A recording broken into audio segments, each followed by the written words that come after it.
Hi guys, Assalamu alaikum. Web research and data entry.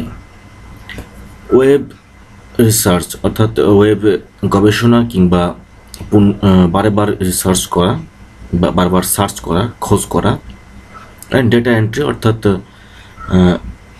তথ্য বা উপাত্ত, এগুলো একটি নির্দিষ্ট ফর্ম মেকিং বা যে কোনো একটি স্পেসে সেগুলোকে প্রবেশ করানো। তো আমি ওয়েব রিসার্চের উপরেই মূলত এই টিউটোরিয়ালটি তৈরি করছি। আসলে ওয়েব রিসার্চ নির্দিষ্ট কোনো একটি ধরনের কাজ নয়, এটি বিভিন্ন রকমের কাজ। এটি হতে পারে যে আপনাকে কেউ একজন হয়তো একটি প্রোডাক্টের ইনফরমেশন দিল, আপনাকে একটি প্রোডাক্টের লিস্ট দিল যে হয়তো একটি হয়তো 10টি বা 20টি বা 100টি ক্যামেরার ডিজাইন বা মডেল নাম্বার।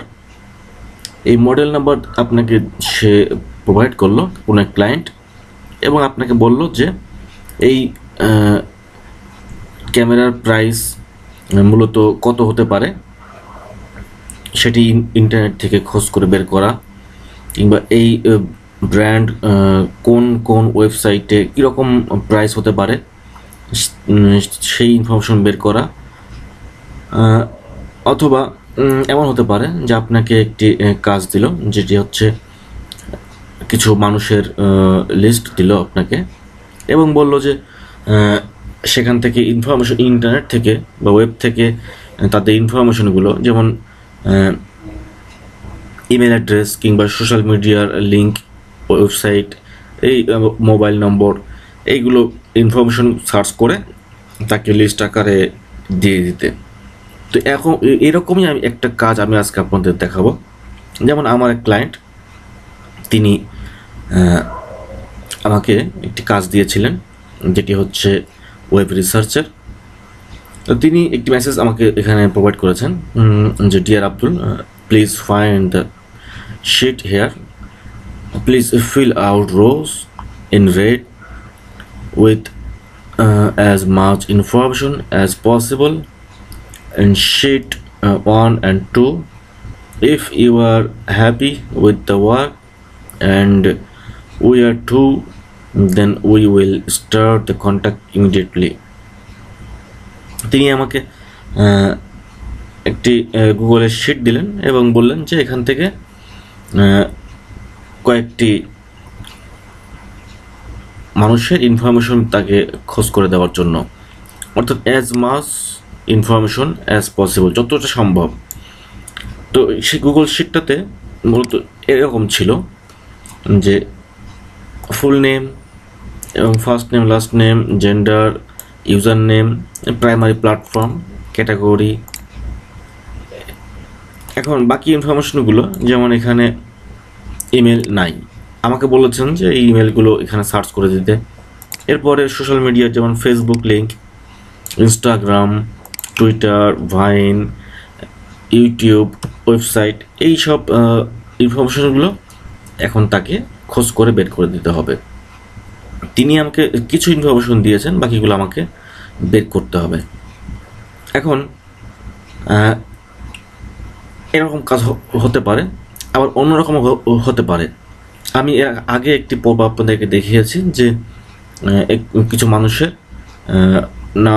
নাম, ঠিকানা বা কোম্পানির নাম, ঠিকানা, এরপর ওয়েবসাইট কিংবা মোবাইল নম্বর, এখানেও এরকম কিছু অন্য ধরনের ইনফরমেশন আমাকে সার্চ করতে হবে। তো আসুন এখন আমরা আসলে কীভাবে করতে পারি। যেমন অ্যাডাম হোয়াইট, আমরা এই নাম দিয়েও সার্চ করতে পারি। আবার এখানে যেমন একটি সূত্র উল্লেখ করা আছে যে ইউটিউবের প্ল্যাটফর্ম, যে প্রাইমারি প্ল্যাটফর্ম হচ্ছে ইউটিউব।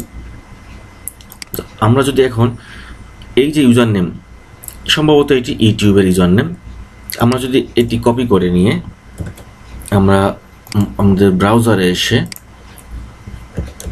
ইউটিউব লিখে এরপর যদি আমরা এটিকে পেস্ট করে এটি ইন্টার প্রেস করি, তো সম্ভবত এটি একটি ইউটিউবের চ্যানেল ওপেন করবে।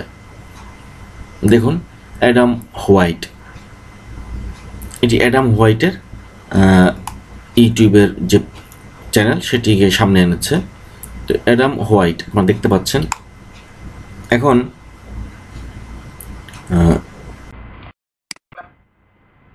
আমরা নামটা দেখুন আপনারা, অ্যাডাম হোয়াইট। তাহলে এখন আমাদেরকে দেখতে হবে যে আমরা দেখতে পাচ্ছি যে এটি একজন মেল, তার নাম অ্যাডাম হোয়াইট এবং তার ইউজার নেম দিয়ে আমরা পেয়ে গেলাম ইউটিউবের চ্যানেলটি। এখন আমরা আমাদের ইমেলটিকে খোঁজ করবো এখান থেকে। আসলে আমরা এখন তার ইমেল অ্যাড্রেস আমরা এখান থেকে দেখতে পারি, যেমন রিড মোরে গেলে হয়তো কিছু ইনফরমেশন আমরা পেতে পারি এখান থেকে, কিংবা এখানে অ্যাবাউটে গেলে আমরা পেতে পারি।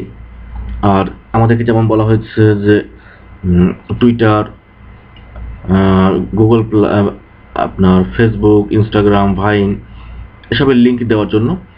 দেখুন আমরা এখন এই লিঙ্ক কপি করে সেখানে দিয়ে দিতে পারছি। টুইটারের লিঙ্ক কপি করে আমরা সরাসরি একে ওপেন করব। তার আগে আমরা আসলে ইউটিউব অ্যাবাউটে চলে যাই। অ্যাবাউট থেকে আমরা ইমেলটি তার নেওয়ার চেষ্টা করব। দেখুন এখানে তার একটি ইমেল অ্যাড্রেস দেওয়া আছে। তাহলে এই ইমেলটি আমরা নিতে পারি, যেহেতু তার এটি ইমেল অ্যাড্রেস। আসলে আমরা ইমেলে পেস্ট করি। এরপর ফেসবুক ইউআরএল, আমরা ফেসবুক পেজটি ওপেন করলেই আমরা ইউআরএলটি পেয়ে যাবো এখান থেকে। এই যে আপনারা দেখুন, আমরা আর এটি ওপেন না করে রেখে দিচ্ছি। আমার ফেসবুক ইউআরএল পেয়ে গেলাম। এরপর আমাদেরকে ইনস্টাগ্রাম ইউআরএল খোঁজ করতে হচ্ছে। এটি হচ্ছে ইনস্টাগ্রাম অ্যাকাউন্ট তার। এখান থেকে আমরা ইনস্টাগ্রামের ইউআরএলটি নিয়ে নিলাম, ইনস্টাগ্রাম পেস্ট করলাম। আমি আসলে কিবোর্ড ইউজ করছি, কন্ট্রোল ভি, শর্টকাটে এবং দ্রুত কাজ করার জন্য। এবার টুইটার ইউআরএল, এখানে দেখুন আপনারা তার টুইটার ইউআরএলটি এখান থেকে আমরা কপি করি, কন্ট্রোল সি, এবং এখানে পেস্ট করি কন্ট্রোল ভি। এরপর তার ভাইন একটি সোশ্যাল মিডিয়া। এখন দেখুন এখানে তার ভাইন অ্যাকাউন্ট আছে। ভাইন অ্যাকাউন্ট থেকে তার এই ইউআরএলটি আমরা কপি করছি কন্ট্রোল সি দিয়ে, এবং এখন এখানে পেস্ট করলাম। এখন ইউটিউব, আমরা তার ইউটিউব ইউআরএলটি আগেই এখান থেকে নিতে পারি। এরপর এখানে পেস্ট করব। এরপর ওয়েবসাইট যদি থাকে তাহলে ওয়েবসাইটটিকে আমরা এখান থেকে করব। তো সম্ভবত তার ওয়েবসাইট নাই, যার কারণে এখানে শো করছে না। তারপরও তার ফেসবুক কিংবা ইনস্টাগ্রাম অ্যাকাউন্ট ওপেন করলে বা টুইটার অ্যাকাউন্ট ওপেন করলে হয়তো সেখান থেকে আমরা সেই সব ইনফরমেশন, তার ওয়েবসাইটটি আমরা পেতে পারি। তো মূলত এভাবে হচ্ছে রিসার্চের কাজগুলো, অর্থাৎ খোঁজ করে আপনাকে বের করতে হবে। এরপর আমরা এখান থেকে আরো ইনফরমেশন প্রয়োজন হলে এখানে অ্যাবাউট থেকে নিতে পারি। আসলে আপনি সার্চ করতে শিখলে আপনি অবশ্যই ওয়েব রিসার্চের কাজগুলো করতে পারবেন। আসলে ইন্টারনেট লাইন স্লো হওয়ার কারণে অনেক সময় দেরি করে ওপেন হয়, যেমন এখানে নাই। এটা ক্লোজ করলাম। দেখা যাক তার ফেসবুকে আছে কিনা ওয়েবসাইটে, তাও নাই, এখানেও নাই, অর্থাৎ তার কোনো ওয়েবসাইট নাই, যার কারণে আমরা ওয়েবসাইটটি স্কিপ করে চলে যাচ্ছি। এভাবেই মূলত আপনারা আপনাদের ক্লায়েন্টদের ওয়েব রিসার্চের কাজগুলো করতে পারবেন। আসলে কাজ কিন্তু একই ধরনের নয়, আমি একটি ধরনের কাজ আপনাদেরকে দেখিয়েছি, এটা মাথায় রাখবেন। কাজ কিন্তু বিভিন্ন রকম, আপনার ক্লায়েন্ট আপনাকে বলবে, এবং আপনার নিজের ভিতরে যে সৃজনশীলতা আছে, যে ক্রিয়েটিভিটি আছে, সেটিকে আপনি ব্যবহার করবেন। অর্থাৎ খোঁজ করার, ইনফরমেশন সার্চ করার যে টেকনিকগুলো, সেই টেকনিকগুলো আপনাকে মাথায় নিয়ে আসতে হবে। আজকের মতো এখানে রাখছি। আর এই ভিডিওটি আপনাদের কোনো কাজে লাগলে তার জন্য থামস আশা করছি, এবং চ্যানেলকে সাবস্ক্রাইব করে রাখার জন্য বলছি, আগামীতে অন্য ভিডিও আপডেট পাওয়ার জন্য। আল্লাহ হাফেজ।